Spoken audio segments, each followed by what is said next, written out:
I am Candace, 31 years old. On the night of our company's annual gala, I stood frozen under the blinding stage lights, my boss smiling smugly as he accepted an award for a campaign I had built from scratch. The crowd erupted in applause, cameras flashing while my name was never mentioned. The ballroom smelled of champagne and expensive perfume, golden chandeliers reflecting off crystal glasses. My colleagues clapped, some glancing at me with pity, others pretending not to notice the way my hands trembled around the untouched flute of champagne. My boss, Raymond, held the trophy high, saying, "This was a triumph of leadership and vision. My leadership. My vision. Yet here I was, shrinking into the shadows while he basked in glory that didn't belong to him. I felt my cheeks flush as the stage lights burned against my skin. My heart pounded, not with pride but with humiliation so raw I thought I might choke. The campaign had been my baby. Late nights, skipped meals, endless revisions until it was perfect. And here was Raymond, holding the fruit of my labor like it had always been his. I could still hear his smooth baritone voice echoing in the cavernous ballroom. "Innovation is about courage," he told the audience, as if those were his sleepless nights, his ideas scribbled on napkins at 3 a.m., his tears when deadlines nearly crushed me. People laughed at his jokes, impressed by his charisma, while my stomach twisted tighter with each passing second. When he stepped off the stage, reporters swarmed around him. He shook hands, gave them quotes, promised to share his vision in more detail. I tried to slip past the crowd, my heels clicking against the polished marble floor, but I couldn't avoid the whispers. "That was Candace's project, wasn't it?" One junior associate muttered. "Yeah," another replied, lowering her voice. "But Raymond's the one with power. What can she do?" Their words sliced through me, leaving me hollow. Have you ever experienced this kind of betrayal? Share your story in the comments, and subscribe if you believe no one should be treated this way. I left the ballroom early that night, walking alone down Fifth Avenue. The city glittered with neon lights, taxis honking, steam rising from subway grates, yet everything felt muted, distant, as though I were moving underwater. My phone buzzed with congratulatory texts from colleagues who assumed I was celebrating. Instead, I wandered until my feet ached, the sting of betrayal gnawing at me with every step. Growing up in Queens, I never imagined I'd end up here, working for one of Manhattan's top tech marketing firms. My parents, Cuban immigrants, had always pushed me to work harder than everyone else. "People like us don't get handouts, Candace," my father used to say, his voice gravelly after long shifts driving a cab. "We earn every inch," I had taken his words to heart. Scholarships got me through college. Internships turned into full-time positions. I clawed my way into this career with grit, determination, and creativity. I wasn't the smartest in every room, but I was the most relentless. That relentlessness had landed me the lead role in the campaign that changed everything for our firm. Or so I thought. Raymond had always been a smooth talker, a man with the kind of charm that could sell ice to Eskimos. He was tall, impeccably dressed, with the kind of confidence that made people want to believe him. When he spoke in meetings, clients leaned forward mesmerized. But behind the gloss, I knew the truth. He rarely did the actual work. He delegated, absorbed credit, and thrived on other people's sweat. At first, I convinced myself that was just leadership. "That's how the corporate world works," I told myself when he brushed my name off slides during presentations. It's not personal, but deep down I knew it was. He saw me as a threat, young, driven, with ideas that resonated. Instead of mentoring me, he clipped my wings and claimed my flight as his own. The campaign that had won him the award started as a passion project of mine, a rebrand strategy for a struggling software client. I'd poured everything into it, analyzing data, interviewing users, designing visuals, even writing copy late into the night. When it gained traction, when clients praised it, Raymond began inserting himself more and more. At first it was subtle. "We should present this together," he'd say. Then it became blatant. "I'll handle the client meeting, Candace." "Don't worry," I worried. I knew what it meant, and tonight, my fears had been realized. He had erased me completely. I sat in my small apartment later that night, staring at my laptop. My inbox pinged with congratulatory messages to him, not me. LinkedIn was full of posts tagging Raymond, praising his brilliance. I scrolled until my hands shook. My name wasn't anywhere. Not once. I thought of calling my parents, but what could I say? That their daughter had worked herself to the bone, only to be invisible. That the American dream had a fine print I hadn't noticed, that someone else could take it from you in the blink of an eye. I wanted to scream, to smash my laptop against the wall, to throw my phone into the Hudson River. Instead, I curled into myself on the couch, tears soaking the blanket. Betrayal has a way of silencing you before it strengthens you. That night, I felt only the silence. The next morning, I dragged myself into the office. The glass towers of Midtown sparkled in the morning sun, mocking me. Inside, people buzzed with energy, congratulating Raymond as he strutted through the halls with his trophy under his arm. He winked at me as if daring me to speak. "Great job last night," one coworker whispered, patting my shoulder.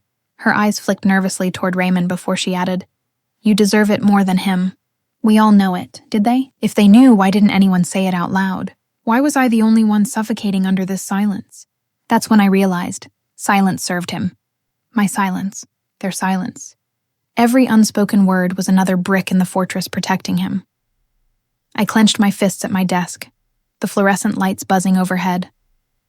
If no one else would speak for me, then I'd have to find a way to speak for myself. But not yet. For now, I swallowed my rage, buried it under polite smiles, and kept working. On the outside, I looked like the diligent employee I'd always been. On the inside, though, a fire was building, slow, steady, and unstoppable.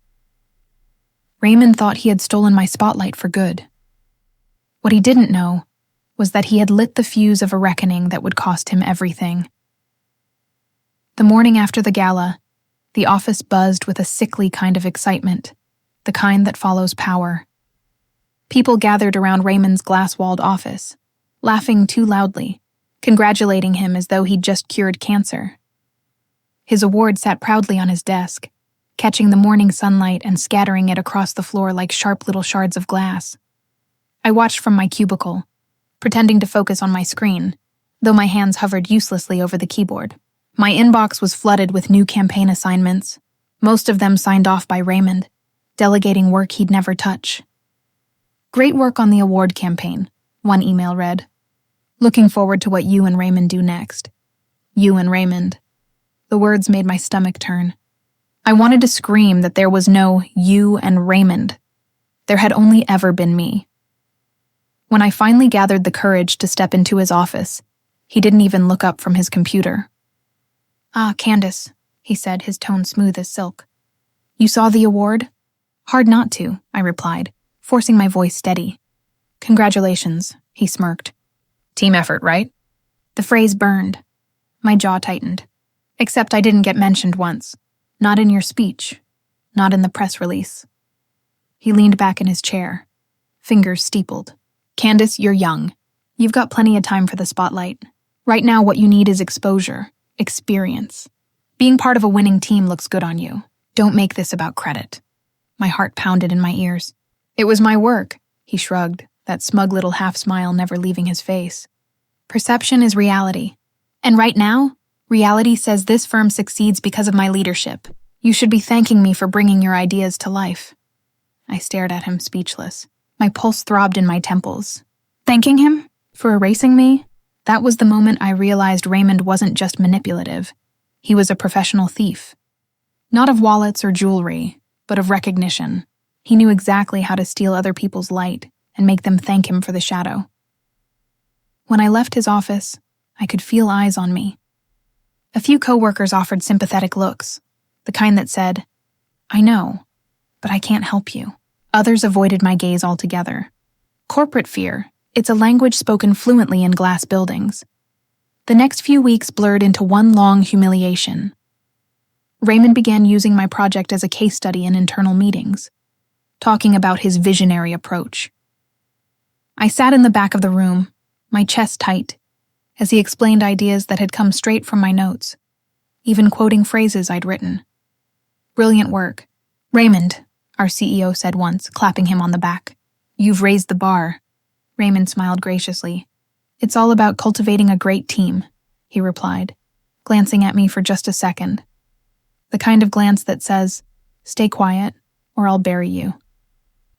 After that meeting, I locked myself in a bathroom stall and cried silently, tears dripping onto my phone as I scrolled through old campaign drafts, every slide, every slogan with my fingerprints all over it.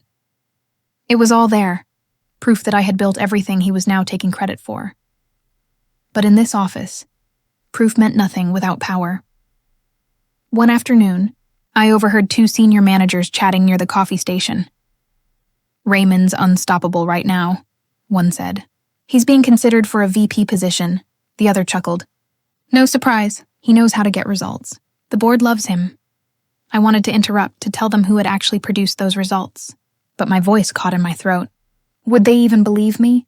Or would they label me as bitter, jealous, ungrateful? The usual names women got when they challenged authority. Later that week, HR announced a round of promotions. My name wasn't on the list. Raymond's favorite assistant, however, a bubbly, inexperienced woman named Tessa, was promoted to junior strategist. The same title I had held before my campaign blew up. I stared at the announcement email for a long time, my hands trembling over the keyboard. When I looked up, Tessa was walking toward me, holding a cupcake. "Raymond told me to share these with the team," she chirped. I smiled thinly. "How thoughtful." "He said you were a big part of the last campaign," she added innocently. "He really values you, you know." I almost laughed. Values me? Raymond valued my silence. He valued that I was too ethical, too polite, too loyal to fight back. Yet, the injustice kept piling on. During one client call, he made me mute my mic so he could handle the talking. Later, the same client emailed him to say how impressed they were with his creative direction. When I congratulated him, because that's what you do when you're trying to survive, he grinned and said, "Stick with me, Candace. You'll go far. Stick with him." It was the same tone predators use when they're taming prey. But the final straw came one Friday evening. I had stayed late, as usual, perfecting a proposal for a new product launch. It was flawless, market data, brand visuals, copy that hit like electricity. At 10 p.m., I emailed it to him. The following Monday, he called a department-wide meeting. My stomach sank when I saw the slides on the screen. My proposal, my words, my graphics, but with his name in the footer. As the room erupted in applause, I sat frozen, my hands gripping the edge of the table until my knuckles went white. I looked around, hoping someone would speak up. No one did. After the meeting, I confronted him again. "You crossed the line, Raymond," I said, voice shaking. "That was my work."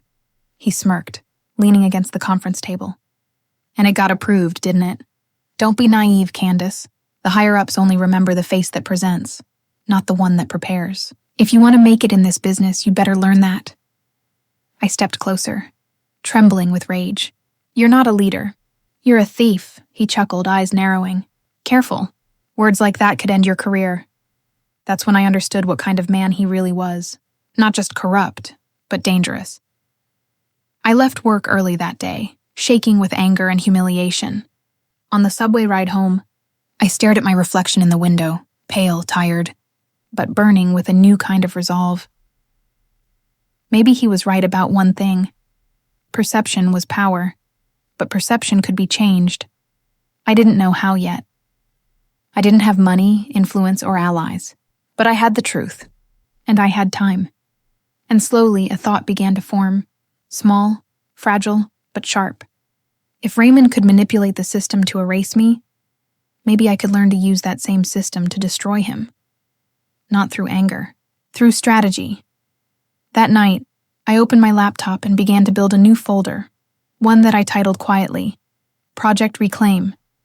It wasn't revenge yet, but it was the beginning, and this time, I wasn't going to play fair. The Monday after the product launch felt like walking into a movie where everyone else had read the script but me. My inbox was overflowing with congratulations. Not for me, of course, but for Raymond. "Another masterpiece," one email read. "The man's a marketing genius." My managing genius was currently in the break room, basking in applause while sipping coffee like a king who'd just conquered another kingdom. The office air smelled like roasted beans and ego. I could hear his voice even from my desk. Loud, charming, rehearsed. "She was great support," he said to someone. "Really helped polish my vision." Polish his vision. The words made bile rise in my throat. I turned back to my computer, but the cursor blinked like an accusation. I'd spent months building that campaign from nothing. Crafting the messaging, designing every tagline, even coordinating with the client's data team for insight. Raymond had swooped in only when it was done, slapped his name on it, and presented it like it was his divine inspiration, and everyone believed him. That morning, our CEO sent out an internal memo. I remember every word. Raymond's leadership on the new campaign has set a new standard for our marketing division. His vision reflects the innovation this company stands for. We're proud to announce that he will be heading our expansion into the European market. The email hit me like a punch. My vision, my campaign, was now his passport to a promotion. I sat frozen for a long time. Around me, keyboards clacked, phones rang, laughter rippled. But I couldn't move. My stomach twisted so hard it felt like I might be sick. Then came the knock on my cubicle wall. Raymond stood there smiling, holding 2 paper cups of coffee. "Thought you could use a pick-me-up," he said casually, setting one on my desk. I stared at it. "You got promoted." He tilted his head, pretending humility. "I did. Crazy, right? Europe. Big move. They'll need someone to take my place here, though. I'll be recommending you."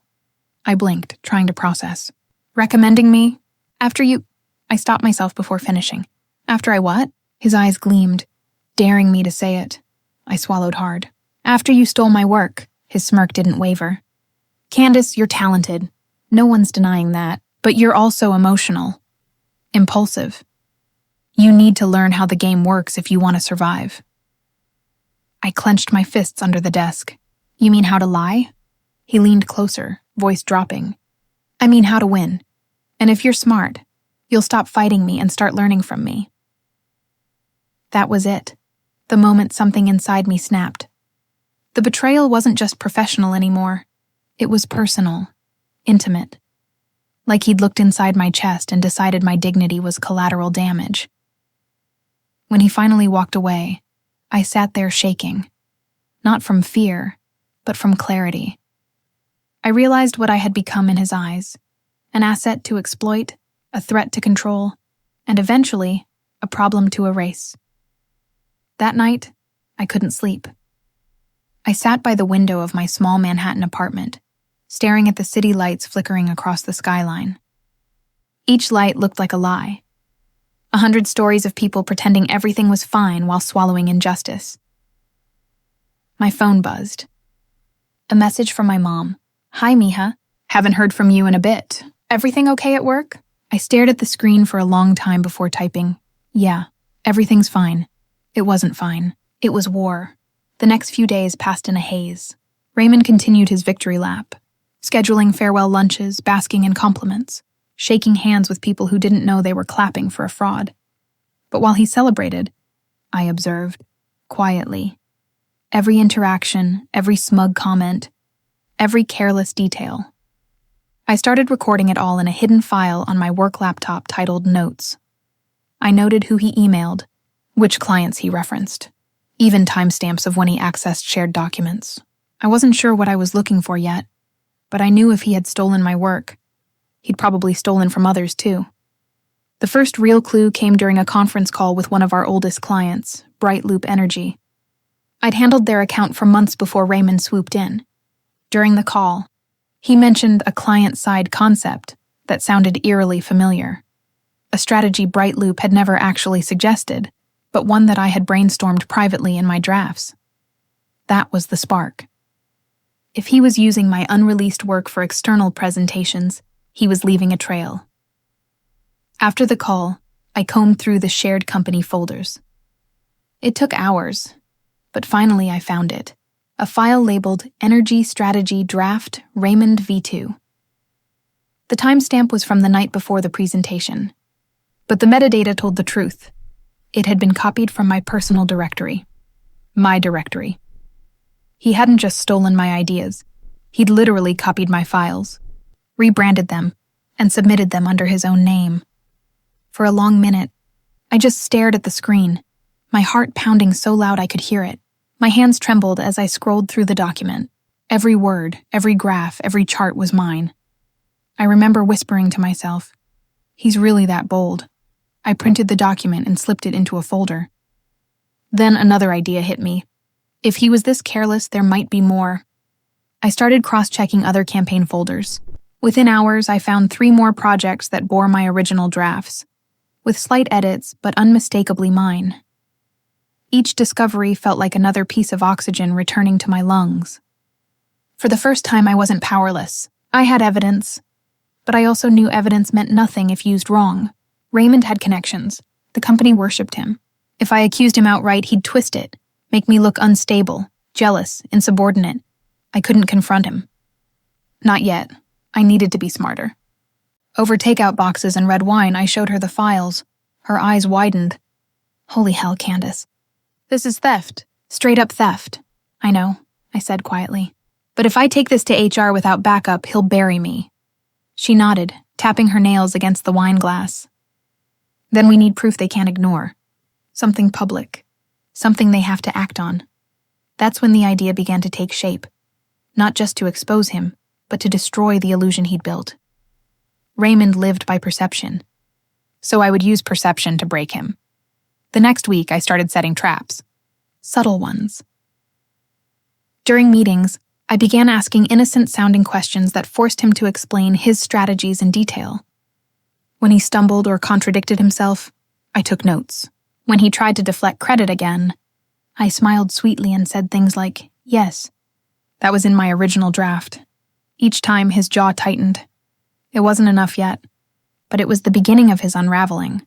Then one afternoon, a strange email landed in my inbox.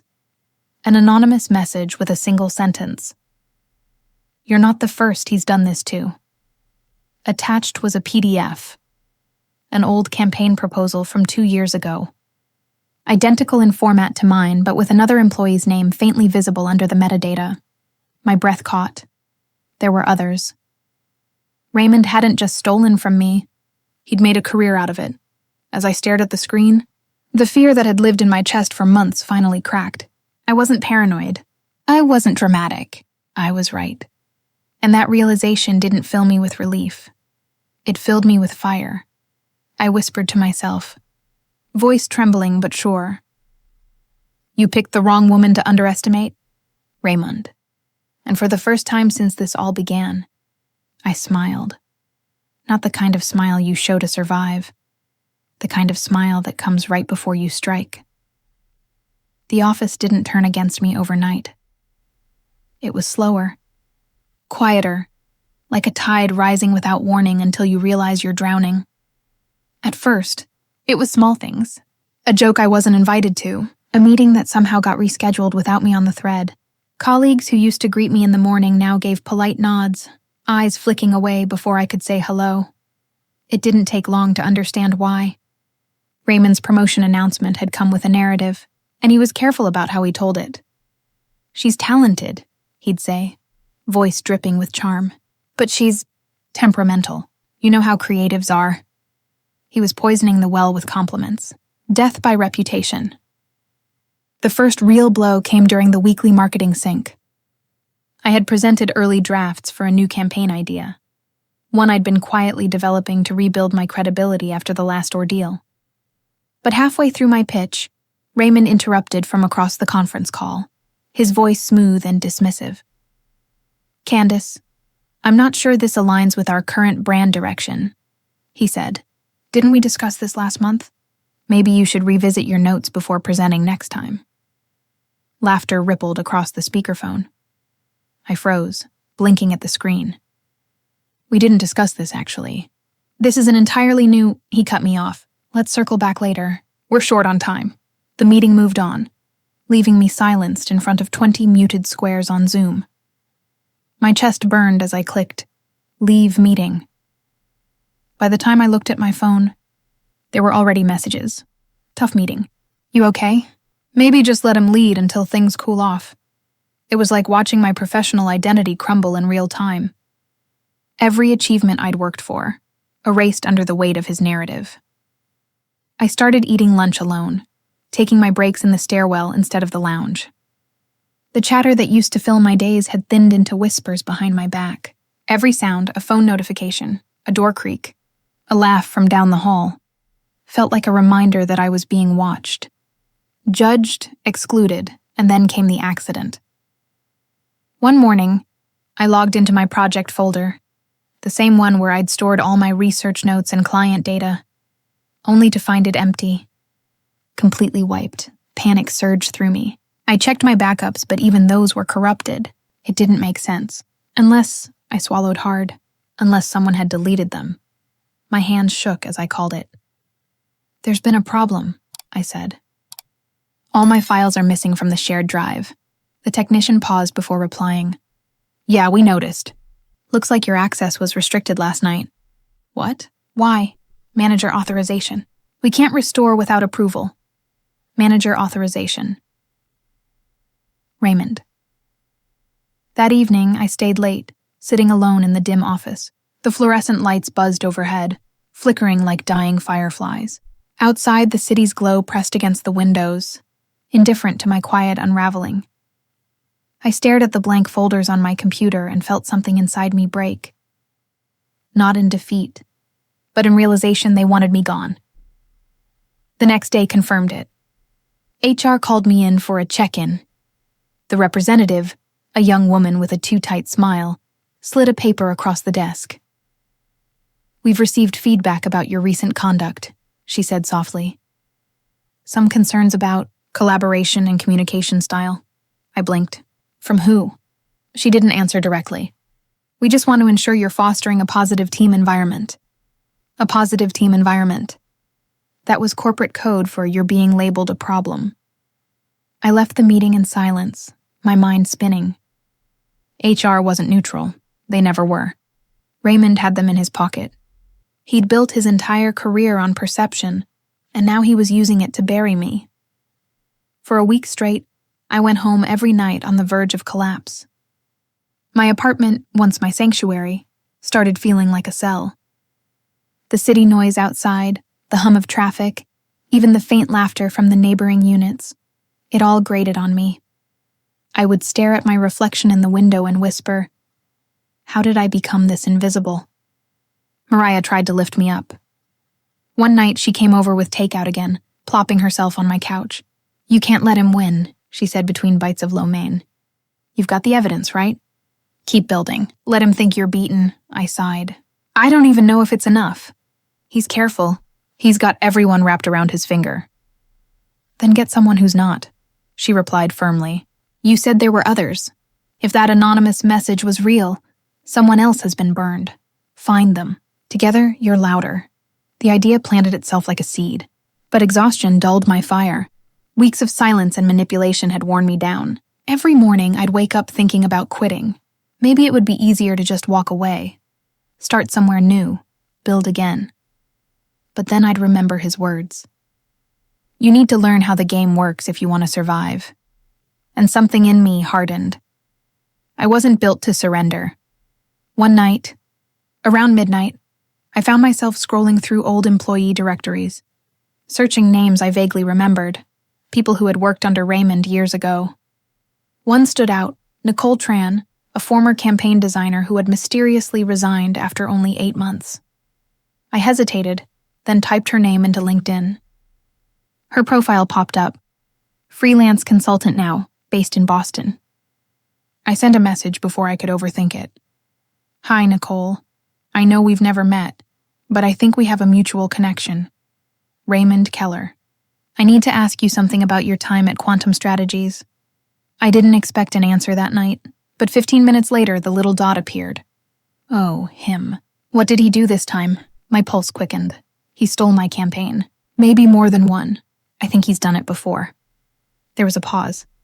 Then he did the same to me. I had proof, but HR shut me down. They called it a miscommunication. I still have the files, though. I stared at the screen, barely breathing. "Can you send them to me?" "I will, just be careful. He plays dirty." When the files arrived, I opened them immediately. Same structure, same wording style, same formatting, just like mine. He'd been recycling other people's work for years. That was the moment my exhaustion burned away. The loneliness, the humiliation, the whispers, all of it transformed into something sharp and focused. I wasn't fighting for validation anymore. I was fighting for justice. The next morning, I walked into the office with my chin high. Raymond glanced at me from his glass corner office, probably wondering how I still had the nerve to show up. He smiled mockingly. "Rough week?" I smiled back, calm and steady. "You have no idea." He didn't know it yet, but the isolation he'd crafted around me had backfired. Because in that silence, I had found something he couldn't touch. Clarity. And soon, I would turn that clarity into his undoing. The next few days felt like the calm before a storm. Except I was the storm, and no one had noticed yet. Every morning I arrived at the office early, long before Raymond and his entourage of yes people. The building at that hour was eerily peaceful. The hum of fluorescent lights, the distant buzz of the espresso machine downstairs, the muffled whir of the HVAC system. It was the only time I could think clearly. I'd sit at my desk with my laptop, sifting through the files Nicole had sent me. Each document was a mirror of my own work.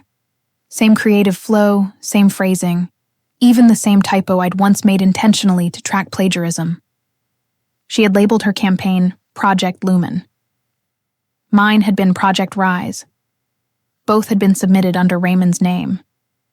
He'd been doing this for years, stealing ideas from women who trusted him, presenting them as his own, then pushing them out under the guise of performance issues. As I pieced the timeline together, I could almost hear him rehearsing his lies. She wasn't a team player. She was difficult. She couldn't handle feedback. It was a pattern, one designed to protect him while erasing us. The more I saw, the calmer I became. This wasn't just betrayal anymore. It was a blueprint for destruction. My anger sharpened into purpose. I called Nicole again. "These files," I said, my voice steady but urgent. "They're gold. Do you still have the original emails or metadata?" "Yeah," she replied. "I kept backups on an external drive. I couldn't prove anything back then, because I didn't know what I was looking for. But you might actually have enough to make this stick." I smiled faintly. "Then let's make it stick." Over the next week, we worked in secret. Late-night Zoom calls, encrypted file transfers, whispered conversations over burner emails. Every detail we uncovered added another crack to Raymond's perfect facade. We discovered at least 5 women whose projects he'd stolen. Each story followed the same rhythm: enthusiasm, collaboration, sudden dismissal, and silence. Most had signed non-disclosure agreements to protect company integrity. I knew those NDAs weren't about integrity. They were gag orders. By Friday night, I had a digital folder labeled the Keller file. It contained everything: timelines, signatures, email chains, metadata stamps, and even audio recordings of his coaching sessions. Thinly veiled manipulation sessions he had with junior employees. But having proof wasn't enough. I needed strategy. If I went to HR, they'd bury it. If I went public too early, he'd spin it as a personal vendetta. No, I needed precision.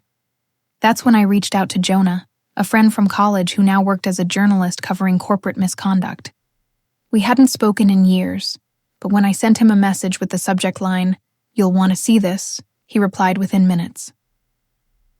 We met at a quiet coffee shop near Madison Avenue, the kind of place where people spoke in low tones and pretended not to eavesdrop.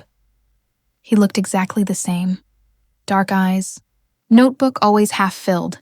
That same hungry curiosity that had made him the best investigative reporter in our journalism class.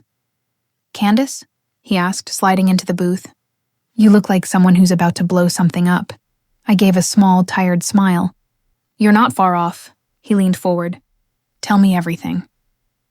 I laid it all out: Raymond's pattern, the stolen campaigns, the NDAs, the gaslighting.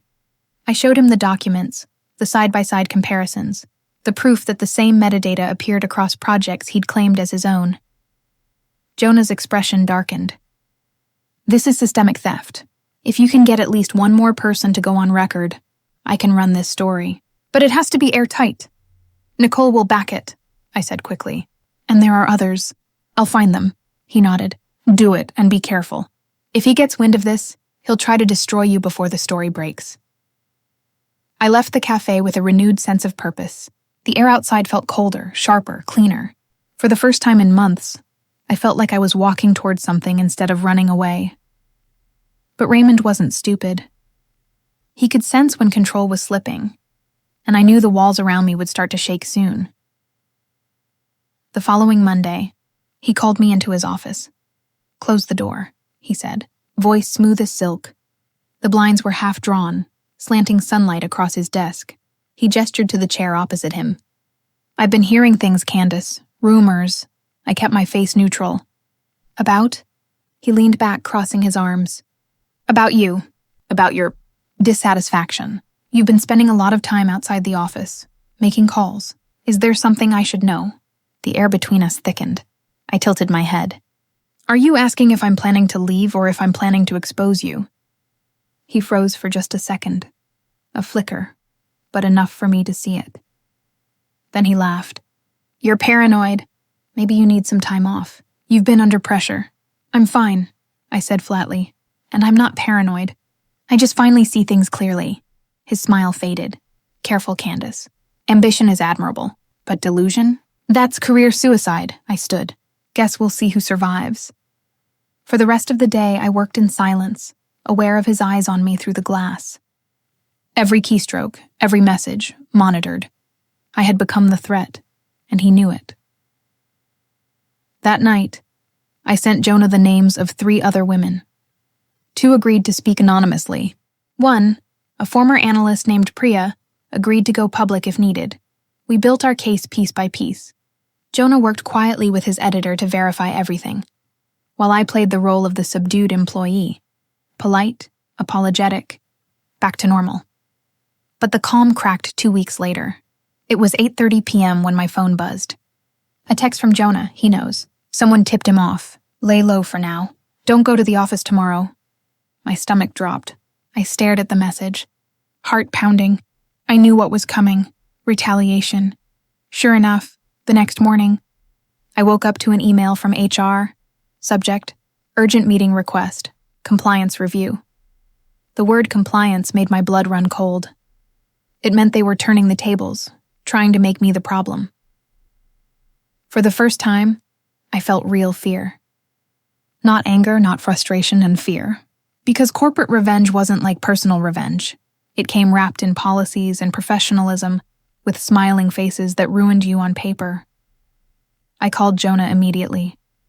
"He's coming after me," I said, voice trembling. "Hold on," he replied.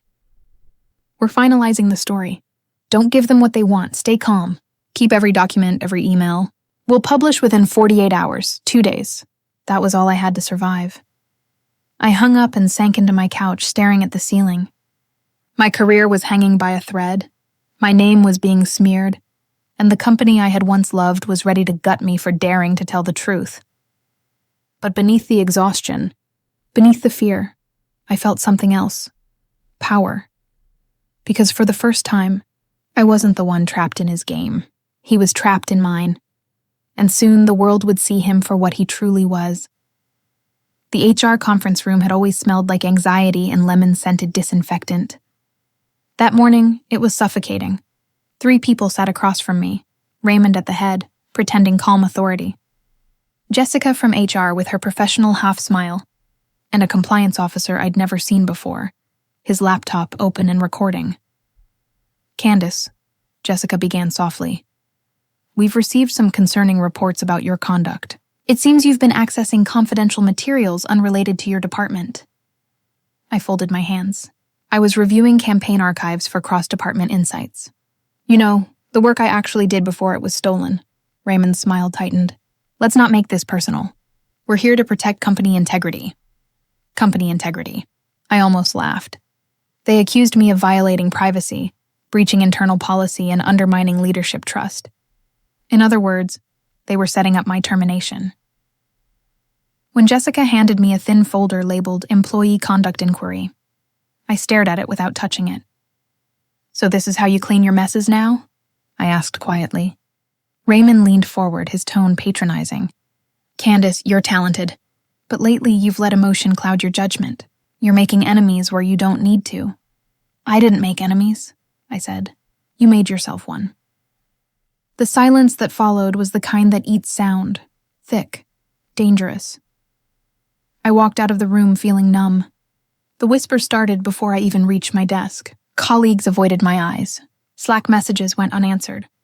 My ID card glitched at the printer, like even the system wanted me gone. But I wasn't finished. Not yet. That night I met Jonah again, this time in his office at the paper. The room smelled like ink and stale coffee, a chaos of folders and post-its. He looked up as I entered. "You okay?" "I've been officially targeted," I said. "They're building a fake compliance case," he sighed. "That means you got to them. We're close, Candace. The piece is almost done, but we need a public spark. Something that forces people to look before they can bury it." "What kind of spark?" "Something they can't silence." He turned his screen toward me. It showed a draft headline: "Award-winning executive accused of exploiting female staff for career gain. Multiple sources speak out." Underneath, I saw snippets of testimony. Nicole's, Priya's, mine. Dates, evidence, documents. It was all there. I felt my chest tighten. "When will it go live?" "Soon," he said. "But you need to stay out of their trap. If they fire you for misconduct, it'll muddy the story. They'll say you're just bitter." I nodded. "Then I'll play quiet." Over the next week, I performed silence like an art form. I arrived early, smiled at coworkers, pretended to focus on new campaigns. I even sent Raymond polite email updates about progress. Every reply from him was laced with condescension, as if he believed the leash was back on. But behind that mask, I was working with precision. Each night, I uploaded more evidence to Jonah, timestamps, HR communications, Slack screenshots showing favoritism and manipulation. Nicole helped from the shadows, pretending to mentor new hires, while quietly sending me old files from the shared drive. The story was evolving beyond us now. Jonah said his editor had pitched it to a national syndicate. If it got approved, it would break the following Monday, exactly 1 week from my HR ambush. 7 days. 7 days to keep the illusion alive. But illusions don't last. On Wednesday, Raymond called me into his office again. He was alone this time. The blinds were half drawn, and his tone was strangely calm. "I want to give you an opportunity," he said. "I know we've had friction, but I'd hate to see you throw away your future over misunderstandings." I stared at him. "What kind of opportunity?" He slid a document across the desk, a resignation agreement. "If you leave quietly," he said, "we'll give you a month severance and a neutral reference. You walk away, no stains on your record." I glanced at the paper. My name was typed neatly at the top, like I'd already signed away my dignity. "Let me guess," I said. "And if I don't?" He met my eyes, smile gone. "Then we'll have to protect the company. HR will finalize its investigation. You know how these things go. Once your reputation's questioned, it doesn't matter what's true anymore." The threat landed like a slap. I stood slowly. "You've stolen my work. You've humiliated women who trusted you. And you still think you're untouchable." He gave a slight smirk. "Because I am." I leaned forward, my voice barely above a whisper. "Not for long." That night I texted Jonah. He offered a severance. "The story needs to hit fast." He replied instantly. "We're greenlit. Monday morning, 7 a.m. front page." The final countdown had begun. Thursday passed in a blur. HR sent follow-ups. Raymond smiled in hallways like he'd already won. The office gossip machine spun harder. I could feel their eyes on me. The unstable woman, the problem employee. Friday evening I stayed late. Most of the office was empty, save for the faint hum of air vents and the occasional flicker of the exit light. I opened my laptop one last time and wrote my final company email. To the team. Working here taught me a lot. Mostly what kind of people I'll never be again. Some truths can't stay buried forever. Candace, I hit send. Logged off and left my badge on the desk. As I stepped outside, The night air felt electric. My reflection in the glass door looked different. Steadier, sharper, alive. Saturday morning, Jonah texted. They're nervous. Keller's PR team reached out to the paper asking if any stories were being prepared about him. He knows something's coming, I smiled. Let him sweat. That weekend I stayed home. No social media, no phone calls. Just silence and tea and the sound of distant traffic. But inside me, tension built like a live wire. Sunday night, I barely slept. I kept picturing the headline, imagining his face as his empire cracked open. At 6:59 a.m., Monday, I sat in my kitchen, laptop open, fingers trembling. The article went live at exactly 7. Jonah's text came seconds later. It's out. Front page. They're finished. I clicked the link. There it was. Raymond Keller's face plastered under the headline. Top marketing executive exposed for exploiting female staff. Whistleblower evidence reveals pattern of theft and abuse. My breath hitched. The story was brutal, detailed, undeniable. It named the women, cited the evidence, exposed the manipulation, screenshots, timestamps, NDAs, everything.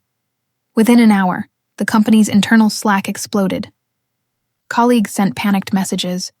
The board issued a formal investigation. Clients began withdrawing contracts. And by noon, an emergency email was sent out company-wide. Subject: Interim Leadership Announcement.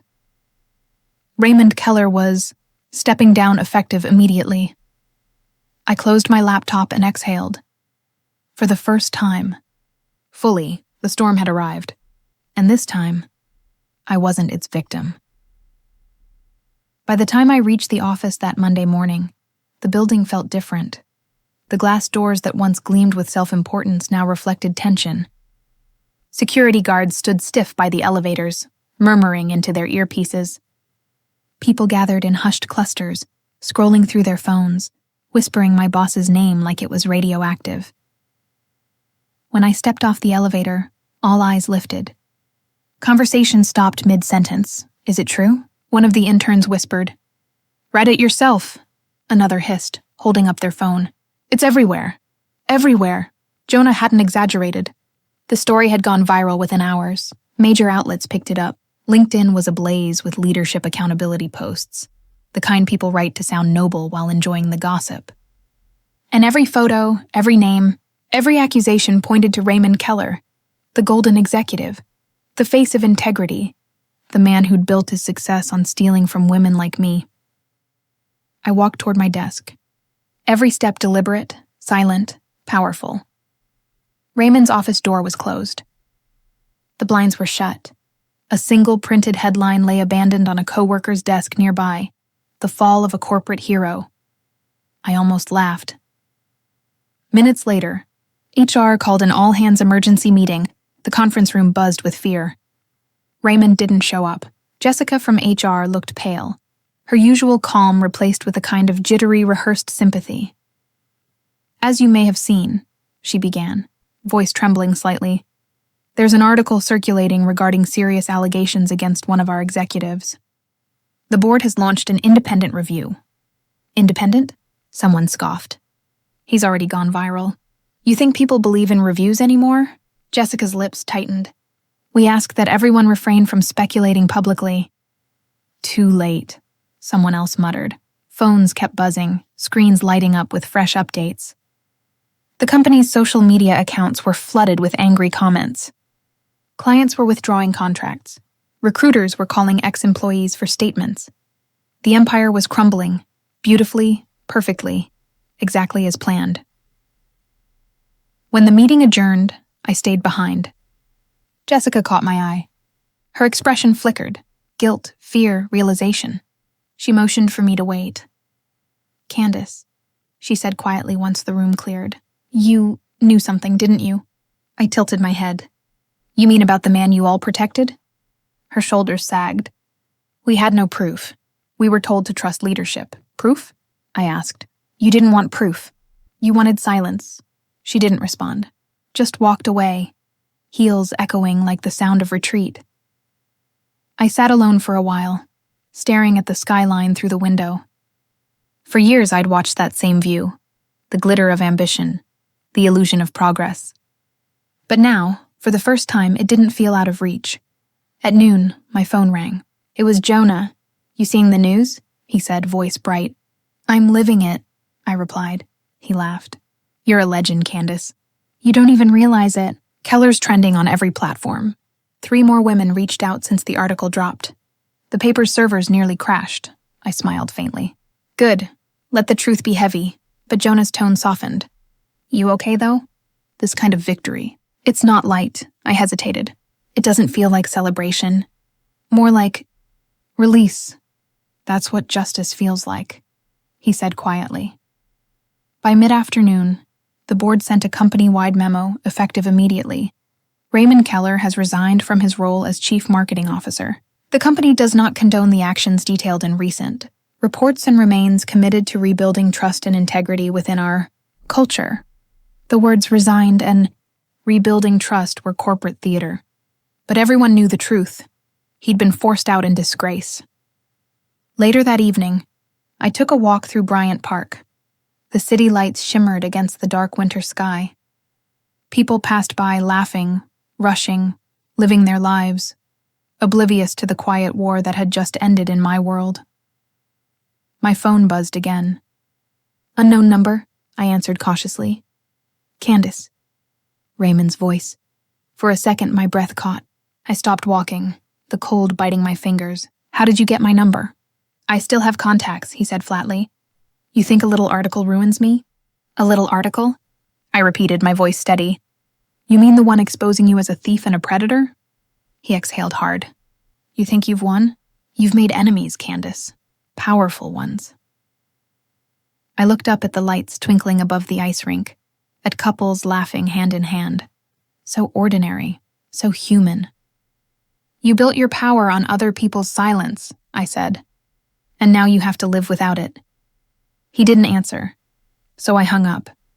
And just like that, the ghost of him began to fade. That night, I met with Nicole and Priya at a small wine bar downtown. For the first time in months, their faces weren't tense or cautious. They were alive. Nicole raised her glass. "To the women who refused to stay quiet," Priya smiled. "And to Candace, who lit the match." We clinked glasses. The sound rang like a tiny victory bell. Still, part of me wasn't at peace. The public downfall had been satisfying, yes, but I couldn't shake the ache of everything I'd lost before getting here. My job, my sense of trust, my belief that hard work alone could protect you. Later that night, back in my apartment, I sat by the window, scrolling through the endless threads about the scandal. Comments flooded in. Support, outrage, admiration. Strangers were sharing their own stories. Women from different industries wrote about stolen credit, harassment, gaslighting. For the first time, I realized this story wasn't just mine anymore. Jonah texted again. "TV networks want interviews. You don't have to say yes, but you've started something bigger than you think," I typed back. "I'll think about it." Then I closed my phone and just breathed. The revenge had landed. The truth had burned through lies like sunlight cutting fog. But deep down, I knew it wasn't over. Raymond's fall was just the beginning. The company would scramble, rebuild, rebrand. Others like him would slither back into new roles, new suits, new promises. And me? I wasn't the same woman who'd sat silent in that HR room weeks ago. I had learned that justice isn't handed down. It's carved out. Piece by piece by the people who refuse to disappear. That night, before I went to bed, I opened a blank document on my laptop. At the top, I typed 5 words. "The silence ends with me." And beneath it, an initiative to help women speak up against workplace exploitation and retaliation. Didn't know what it would become yet, but I knew it had to exist. Revenge had brought the fire. Now it was time to build something from the ashes. 3 days after Raymond's resignation, my inbox became a battlefield. Every morning, it filled faster than I could scroll. Reporters, women's organizations, even strangers from other countries. Some messages were short bursts of gratitude. "Thank you for speaking up." Others were long, raw confessions from people who'd lived similar stories and never found the courage to tell them. But there were darker ones too. Anonymous, emails warning me to stay quiet if I value my career. Fake, accounts calling me a liar. A bitter woman trying to destroy a good man's life. It was the digital version of what I'd endured in silence for years. Only now, it was happening in full view of the world. Still, I refused to hide. That Wednesday, the Daily Post invited me for an exclusive interview. Jonah called before I could answer. "Don't say yes right away," he warned. "They'll want to frame you as the scorned woman. The victim. You're not that anymore." "I know," I said quietly, "but maybe I can control the story before they do." He hesitated. "Then own it, Candace. Don't just talk about him. Talk about the system that let him exist." I agreed to the interview. It was filmed in a quiet studio in Midtown. They kept the lighting soft, the tone serious. The host, a sharp, poised journalist named Marissa, smiled warmly when I sat down. "Candace," she began, "the entire city knows your name now. How does it feel to bring down one of the most powerful men in tech?" Her words caught me off guard. Bring down. I hadn't set out to destroy anyone. I just wanted the truth to breathe. "I didn't bring him down," I said slowly. "He built his success on deception. I just stopped helping him hold it up." Marissa leaned forward. "People are calling you a hero. Others say you've ruined lives. What do you say to that?" I met her gaze. "Truth ruins lies, not lives." There was a pause. Then she nodded, visibly moved. "Do you think what happened to you reflects a larger problem in corporate culture?" "Absolutely," I said. "The way companies protect their image instead of their employees, it's a disease. They'll host panels on empowerment while silencing the women who actually need to speak." When the interview aired that night, it spread faster than even the expose had. Clips of my quotes flooded TikTok and YouTube. One line, "Truth ruins lies, not lives," became a trending hashtag. By morning, I wasn't just a name in an article. I was a symbol. And symbols, I soon learned, are both powerful and dangerous. At work, tension simmered like a storm cloud no one wanted to name. HR issued statements about building a safer future. Posters appeared overnight about integrity and accountability. They even added a new internal email signature, "We listen now." The irony was almost too much to bear. Meanwhile, my old team barely looked me in the eye. Some whispered "good for her" when they thought I couldn't hear. Others stared like I'd committed a crime.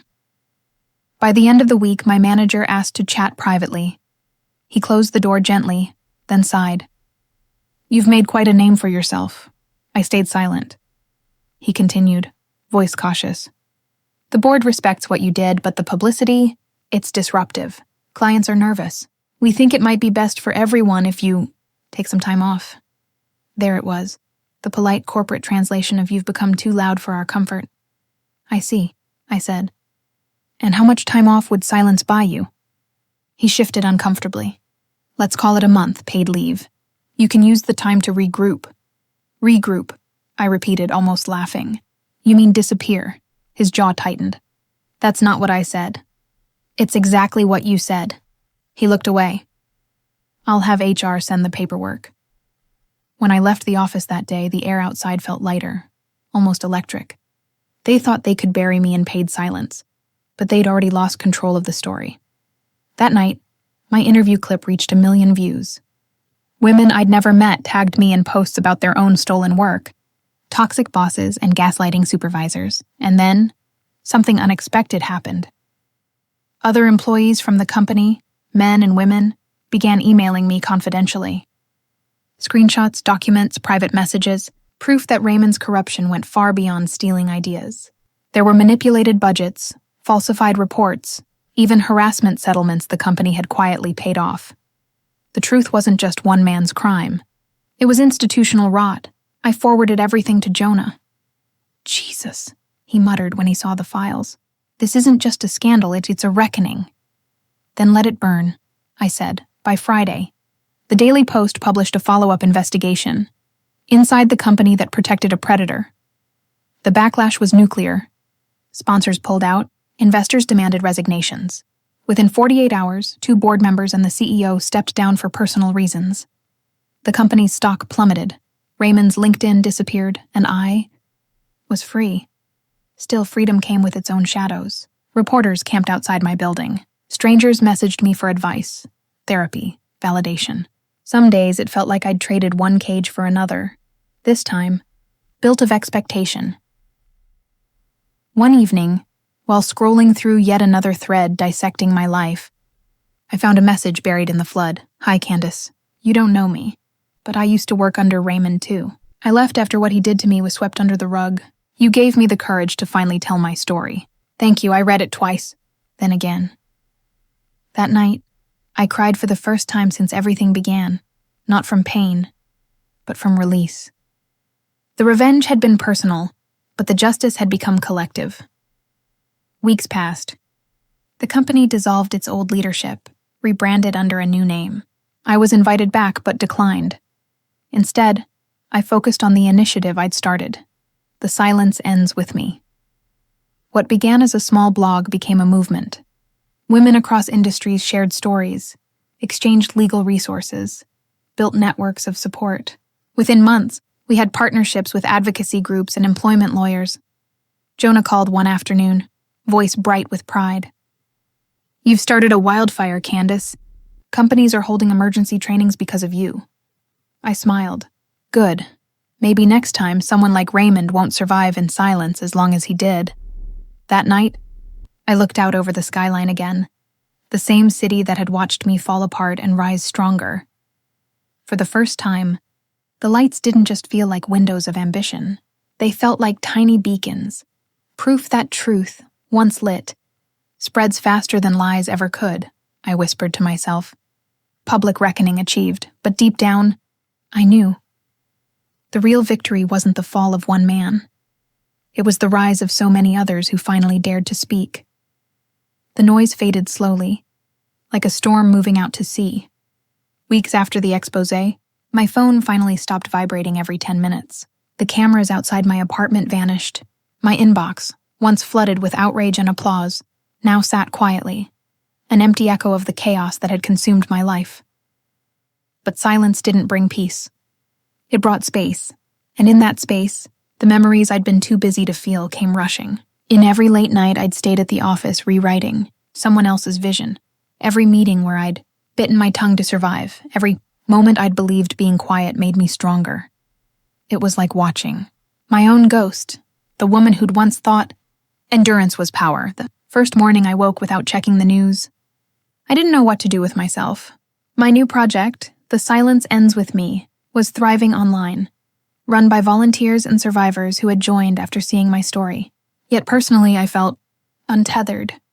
Revenge had filled every corner of my world, and now that justice was served, the emptiness left behind terrified me. I met Jonah for coffee one chilly Saturday.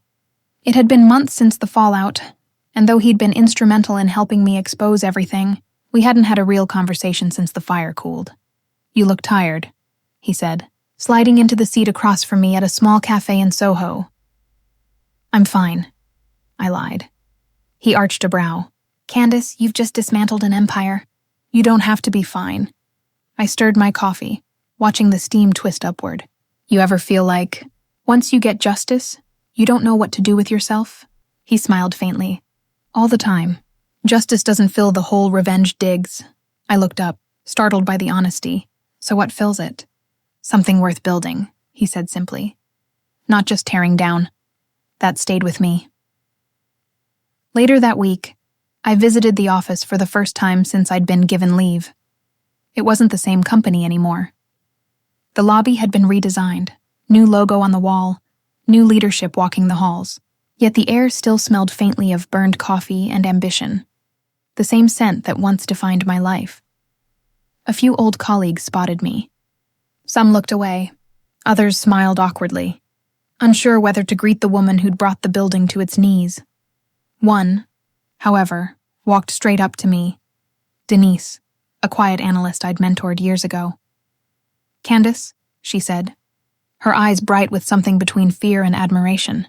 "I just wanted to say, thank you. Because of what you did, I finally spoke up about my manager. HR actually listened this time. Her voice trembled, but she smiled. You changed everything. I hugged her, something I'd never done in all our years working together. No, Denise, you did. I just gave the silence a crack. As I left the building, I realized how little I missed it. The long hours, the false camaraderie, the quiet compromises. The place had once felt like the center of my world. Now it looked small, just another high-rise full of people pretending everything was fine. That evening, I visited my parents in Brooklyn. They'd followed my story quietly from the sidelines, proud but protective. My mother greeted me at the door, worry lines etched deeper than before. You've lost weight, she said, touching my face. Are you eating properly? I'm eating, I smiled softly. Just not at my desk anymore. Dad was in the living room, reading the paper, a real one, printed and folded, his small rebellion against the digital world. He looked up and grinned. There's my headline maker. Don't call me that, I groaned, flopping onto the couch. Why not? He said, you made history, exposed corruption. I brag about you to everyone at the diner. Mom rolled her eyes but smiled. He does. Every single customer. I laughed, but inside their words landed deeper than they knew. I hadn't felt proud in a while. Just drained. Hearing them say it reminded me that what I did wasn't just destruction, it was change. Later that night, as I sat alone in my childhood bedroom, I found the old corkboard I'd used in high school, filled with faded photos, movie tickets, and a handwritten note from my younger self. One day I'll make my voice matter. I traced the words with my fingertip and whispered, You did, kid. You finally did. The next morning, I took a walk through Prospect Park. The air was sharp, the trees bare but beautiful in their honesty. I'd spent so many years chasing external validation, promotions, praise, perfection. But walking under that open sky, I realized the real victory wasn't the company's downfall or the internet's applause. It was the quiet inside me. The first real quiet I'd ever known. A few days later, the Daily Post reached out again. They wanted to feature a follow-up, not about the scandal, but about what came after. This time I agreed. When Marissa met me again, she said, Your story started a movement. People are calling it the Candace effect. How do you feel about that? I smiled faintly. I think the effect was always there. I just gave it a name. She nodded, impressed. And what's next for you? Helping others find their own names? I replied. When the segment aired, it wasn't about revenge anymore. It was about rebirth. The woman who'd once been erased had become impossible to silence. That night, I scrolled through the comments section under the video. One stood out. I watched this while sitting outside my office, trying to decide whether to quit after my boss took credit for my work again. After hearing you, I walked back in and told the truth. Thank you. I closed my eyes, smiling through tears. The chain reaction had begun, and it was bigger than me. That weekend, Jonah visited my new apartment. Smaller, quieter, but filled with light. He looked around, impressed. You look happy, he said. I am, I admitted. It's not the same kind of happiness as before. It's steadier. He raised his coffee mug in a toast. To steady happiness, then. I clinked mine against his, and to never letting silence win again. As the sun dipped over the city skyline, I thought back to that day months ago. The one where I'd stood frozen outside the boardroom, hearing Raymond take credit for everything I'd built. The humiliation, the rage, the breaking, and then the rebuilding. He'd taken my career, but I'd taken back my story, and in the end, that was the kind of victory that outlived every headline.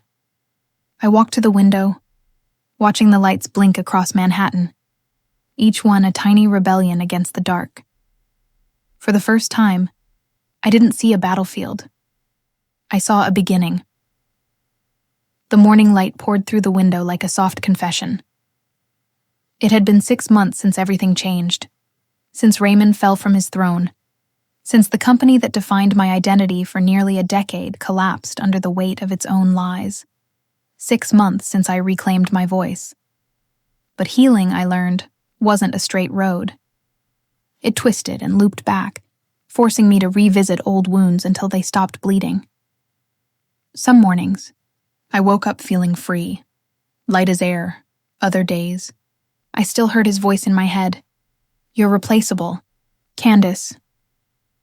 It took time to unlearn the lie. That morning, I sat on my balcony with a cup of coffee, overlooking the city that had both broken me and built me again. The skyline shimmered in early sunlight, glass towers gleaming like reminders of ambition and ruin all at once. Somewhere in one of those buildings, another woman was probably biting her tongue in a meeting, trying to stay composed while someone else took credit for her brilliance. And I hoped she knew she wasn't alone anymore. After the scandal, my life didn't go back to normal. It couldn't. I left corporate life for good. The corner office, the performance reviews, the late-night urgent calls, all of it stayed behind. What replaced it was quieter but infinitely more meaningful. I started the Open Room, a mentorship community for women in the workplace, a safe space for anyone who'd ever been silenced, manipulated, or erased. What began as a small online support group turned into a nationwide network. We held workshops, partnered with ethics organizations, and helped dozens of women file workplace protection claims. For the first time in my life, my work didn't drain me. It healed me. One evening after a seminar in Chicago, I received a message from a woman named Evelyn. She'd been a senior analyst in a firm much like mine. Her boss had stolen her ideas, buried her voice, and threatened her job when she spoke up. She wrote, "Your story gave me courage. Yesterday I reported him. Today I walked out with my head high. Thank you." I stared at that message for a long time, my throat tightening. That one sentence made every sleepless night worth it. A few days later, I met Jonah at the old coffee shop where we'd first plotted my plan. He was doing well, consulting now, teaching part-time, living slower. He looked genuinely happy. "You're still changing the world," he teased, sipping his espresso. "But you look calmer, different." "I'm not fighting anymore," I said quietly. "I'm building," he smiled. "That's the real revenge, isn't it? Outlasting them." He was right. The real victory wasn't destroying Raymond or the company. It was stepping out of the shadows they'd built around me and realizing I never needed their approval in the first place. But there were still ghosts. Some nights, I dream about the boardroom, the projector light flickering against the glass walls, Raymond's voice echoing as he presented my strategy as his own. In the dream, I never interrupted. I just stood there frozen, watching history rewrite itself in real time. I'd wake up drenched in sweat, heart racing, whispering to myself, "You're not there anymore." It was a mantra I'd learned in therapy. A grounding reminder that the past couldn't reach me unless I invited it in. One Sunday afternoon, as I walked through Central Park, I saw a young woman sitting on a bench, head in her hands, tears streaming down her face. Something in me recognized that posture, that quiet, defeated slump of someone who'd just been made to feel small. Without overthinking, I approached her. "Are you okay?" I asked gently. She looked up, startled. "I just got fired. My boss blamed me for something I didn't do." I sat beside her. "That's awful. But trust me, this isn't the end. It's the beginning of something you don't see yet," she sniffled, wiping her eyes. "You sound like you've been there." I smiled faintly. "Oh, I've been there. And I promise. One day, you'll thank the moment that broke you, because it pushed you toward who you were meant to be." We talked for an hour. She didn't know who I was, and I didn't tell her. She didn't need a name. She just needed hope. When she finally smiled, shaky but real, I knew my purpose had come full circle. I wasn't just telling my story anymore. I was helping others rewrite theirs. That night, back home, I found myself scrolling through old photos, office events, company parties, team dinners. In one of them, I stood beside Raymond, both of us smiling stiffly at the camera. For years, that picture had represented everything I'd lost. But now, looking at it again, it felt different. It wasn't a reminder of betrayal. It was proof that I'd survived it. I closed the laptop, took a deep breath, and opened my journal. On a fresh page, I wrote, Sometimes the people who bury you don't realize you're a seed. The next day, the open room launched a podcast. The first episode was titled The Cost of Silence. I recorded it from my living room, just me and a microphone, my voice steady but intimate. I told my story, not the scandal, not the revenge, but the truth behind it, the loneliness, the fear, the slow death of confidence that happens when you let others define your worth. Thousands listened. Hundreds wrote in. And for the first time, I realized something powerful. My pain had become someone else's permission to fight back. A few weeks later, I received a letter in the mail, handwritten. The return address was unfamiliar. Inside, there was a single line. "You were right about everything. I'm sorry." It was from Raymond. I sat in silence for a long time, staring at the shaky handwriting. He hadn't asked for forgiveness. He hadn't justified his actions. Just that one line. And strangely, that was enough. Not because it erased what he'd done. Nothing could. But because it proved he'd finally faced the truth. I folded the letter neatly, placed it in a drawer, and whispered to the empty room, "I forgive you. But I'll never forget." Forgiveness wasn't surrender. It was release. A week later, standing in front of a full audience at a women's leadership conference, I shared my story publicly for the first time. Not as a victim, not as a survivor, but as a woman who rebuilt herself from ashes. The applause was thunderous.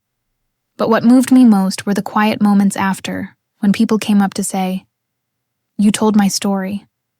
I realized then, I was never alone. None of us were. That evening, I visited my parents in Brooklyn. They'd followed my story quietly from the sidelines, proud but protective. My mother greeted me at the door, worry lines etched deeper than before. "You've lost weight," she said, touching my face. "Are you eating properly?" "I'm eating," I smiled softly. "Just not at my desk anymore." Dad was in the living room, reading the paper, a real one, printed and folded, his small rebellion against the digital world. He looked up and grinned. "There's my headline maker." "Don't call me that," I groaned, flopping onto the couch. "Why not?" He said, "You made history, exposed corruption. I brag about you to everyone at the diner." Mom rolled her eyes but smiled. "He does. Every single customer." I laughed, but inside, their words landed deeper than they knew. I hadn't felt proud in a while, just drained. Hearing them say it reminded me that what I did wasn't just destruction. It was change. Later that night, as I sat alone in my childhood bedroom, I found the old corkboard I'd used in high school, filled with faded photos, movie tickets, and a handwritten note from my younger self. "One day, I'll make my voice matter." I traced the words with my fingertip and whispered, "You did, kid. You finally did." The next morning, I took a walk through Prospect Park. The air was sharp, the trees bare, but beautiful in their honesty. I'd spent so many years chasing external validation, promotions, praise, perfection. But walking under that open sky, I realized the real victory wasn't the company's downfall, or the internet's applause. It was the quiet inside me, the first real quiet I'd ever known. A few days later, the Daily Post reached out again. They wanted to feature a follow-up, not about the scandal, but about what came after. This time, I agreed. When Marissa met me again, she said, "Your story started a movement. People are calling it the Candace effect. How do you feel about that?" I smiled faintly. I think the effect was always there. I just gave it a name. She nodded, impressed. "And what's next for you?" "Helping others find their own names," I replied. When the segment aired, it wasn't about revenge anymore. It was about rebirth. The woman who'd once been erased had become impossible to silence. That night, I scrolled through the comments section under the video. One stood out. I watched this while sitting outside my office, trying to decide whether to quit after my boss took credit for my work again. "After hearing you, I walked back in and told the truth. Thank you." I closed my eyes, smiling through tears. The chain reaction had begun, and it was bigger than me. That weekend, Jonah visited my new apartment, smaller, quieter, but filled with light. He looked around, impressed. "You look happy," he said. "I am," I admitted. "It's not the same kind of happiness as before. It's steadier." He raised his coffee mug in a toast. "To steady happiness, then." I clinked mine against his. "And to never letting silence win again." As the sun dipped over the city skyline, I thought back to that day months ago. The one where I'd stood frozen outside the boardroom, hearing Raymond take credit for everything I'd built. The humiliation, the rage, the breaking, and then the rebuilding. He'd taken my career, but I'd taken back my story. And in the end, that was the kind of victory that outlived every headline. I walked to the window, watching the lights blink across Manhattan, each one a tiny rebellion against the dark. For the first time, I didn't see a battlefield. I saw a beginning. The morning light poured through the window like a soft confession. It had been 6 months since everything changed, since Raymond fell from his throne, since the company that defined my identity for nearly a decade collapsed under the weight of its own lies. 6 months since I reclaimed my voice. But healing, I learned, wasn't a straight road. It twisted and looped back, forcing me to revisit old wounds until they stopped bleeding. Some mornings, I woke up feeling free, light as air. Other days, I still heard his voice in my head. "You're replaceable, Candace." It took time to unlearn the lie. That morning, I sat on my balcony with a cup of coffee, overlooking the city that had both broken me and built me again. The skyline shimmered in early sunlight, glass towers gleaming like reminders of ambition and ruin all at once. Somewhere in one of those buildings, another woman was probably biting her tongue in a meeting, trying to stay composed while someone else took credit for her brilliance. And I hoped she knew she wasn't alone anymore. After the scandal, my life didn't go back to normal. It couldn't. I left corporate life for good. The corner office, the performance reviews, the late-night urgent calls, all of it stayed behind. What replaced it was quieter but infinitely more meaningful. I started the Open Room, a mentorship community for women in the workplace, a safe space for anyone who'd ever been silenced, manipulated, or erased. What began as a small online support group turned into a nationwide network. We held workshops, partnered with ethics organizations, and helped dozens of women file workplace protection claims. For the first time in my life, my work didn't drain me. It healed me. One evening after a seminar in Chicago, I received a message from a woman named Evelyn. She'd been a senior analyst in a firm much like mine. Her boss had stolen her ideas, buried her voice, and threatened her job when she spoke up. She wrote, "Your story gave me courage. Yesterday I reported him. Today I walked out with my head high. Thank you." I stared at that message for a long time, my throat tightening. That one sentence made every sleepless night worth it. A few days later, I met Jonah at the old coffee shop where we'd first plotted my plan.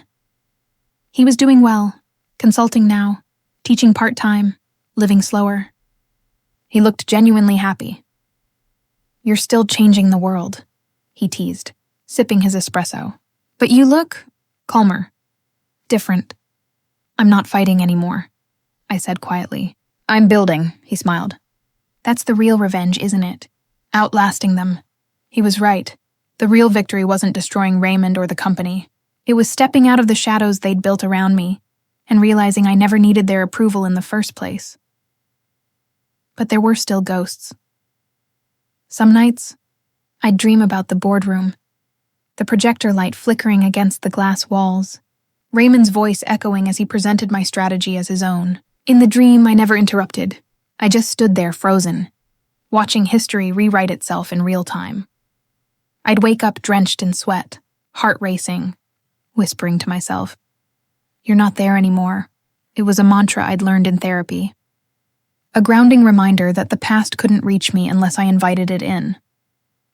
One Sunday afternoon, as I walked through Central Park, I saw a young woman sitting on a bench, head in her hands, tears streaming down her face. Something in me recognized that posture, that quiet, defeated slump of someone who'd just been made to feel small. Without overthinking, I approached her. "Are you okay?" I asked gently. She looked up, startled. "I just got fired. My boss blamed me for something I didn't do." I sat beside her. "That's awful. But trust me, this isn't the end. It's the beginning of something you don't see yet," she sniffled, wiping her eyes. "You sound like you've been there." I smiled faintly. "Oh, I've been there. And I promise. One day, you'll thank the moment that broke you, because it pushed you toward who you were meant to be." We talked for an hour. She didn't know who I was, and I didn't tell her. She didn't need a name. She just needed hope. When she finally smiled, shaky but real, I knew my purpose had come full circle. I wasn't just telling my story anymore. I was helping others rewrite theirs. That night, back home, I found myself scrolling through old photos, office events, company parties, team dinners. In one of them, I stood beside Raymond, both of us smiling stiffly at the camera. For years, that picture had represented everything I'd lost. But now, looking at it again, it felt different. It wasn't a reminder of betrayal. It was proof that I'd survived it. I closed the laptop, took a deep breath, and opened my journal. On a fresh page, I wrote, "Sometimes the people who bury you don't realize you're a seed." The next day, the Open Room launched a podcast. The first episode was titled "The Cost of Silence." I recorded it from my living room, just me and a microphone, my voice steady but intimate. I told my story, not the scandal, not the revenge, but the truth behind it. The loneliness, the fear, the slow death of confidence that happens when you let others define your worth. Thousands listened. Hundreds wrote in, and for the first time, I realized something powerful. My pain had become someone else's permission to fight back. A few weeks later, I received a letter in the mail, handwritten. The return address was unfamiliar. Inside, there was a single line. "You were right about everything. I'm sorry." It was from Raymond. I sat in silence for a long time, staring at the shaky handwriting. He hadn't asked for forgiveness. He hadn't justified his actions. Just that one line, and strangely, that was enough. Not because it erased what he'd done.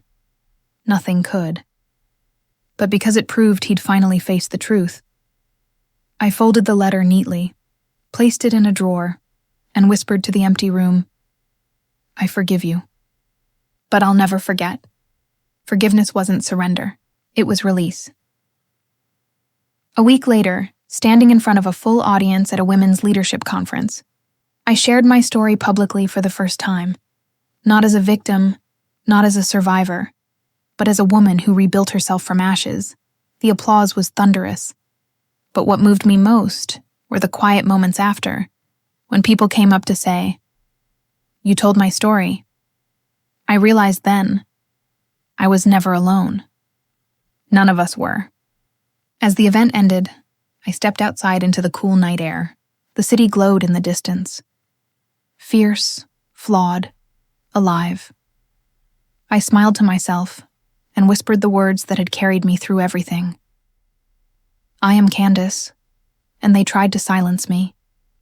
But they forgot one thing. I don't break quietly." And that was the truth I'd live by for the rest of my life. And if my story resonated with you, please like, subscribe, and share it with someone who might need to hear that they too deserve respect and unconditional love. Because sometimes, the greatest revenge isn't in watching others fall. It's in standing tall long after they're gone. Tell me, what's the one moment in your life that made you realize your silence had power?